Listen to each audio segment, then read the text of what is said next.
ഇവിടെ ഡിവൈഎഫ്ഐക്കാരനെ സ്റ്റേഷനിലിട്ട് തല്ലിക്കൊന്നിട്ട് നടപടിയെടുക്കാത്ത ഈ മുഖ്യമന്ത്രിയാണോ യൂത്ത് കോൺഗ്രസ് മണ്ഡലം പ്രസിഡന്റിന്റെ പരാതി കൊടുത്താൽ നടപടിയെടുക്കുന്നത്?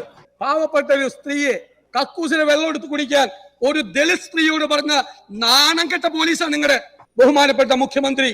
ഞാൻ അങ്ങയോട് പറയുന്നു, അങ്ങ് ആഭ്യന്തര വകുപ്പിന്റെ ചുമതല ഒഴിഞ്ഞു പോകണം. ഇത് റഷ്യയിലെ സ്റ്റാലിന്റെ ഗുലാഗുകളെ കുറിച്ച് ഞങ്ങൾ വായിച്ചിട്ടുണ്ട്. രാഷ്ട്രീയ എതിരാളികളെയും ശത്രുക്കളെയും സംശയമുള്ളവരെയും കൊണ്ടുപോയി ഈ ഗുലാഗിൽ കൊണ്ടുപോയി കസ്റ്റോഡിയൽ ടോർച്ചറിന് വിധേയമാക്കിയ നിരവധി കഥകൾ പുറത്തു വന്നിട്ടുണ്ട്. ഇത് സ്റ്റാലിന്റെ റഷ്യയല്ല ബഹുമാനപ്പെട്ട മുഖ്യമന്ത്രി, ഇത് ജനാധിപത്യ കേരളമാണ്.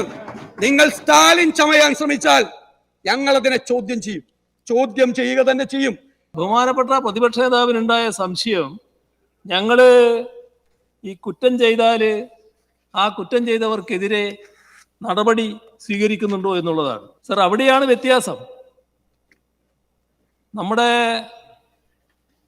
പോലീസിൽ ആരെങ്കിലും കുറ്റം ചെയ്തതായി കണ്ടാൽ ഞങ്ങൾ അവരെ സംരക്ഷിക്കുന്നില്ല.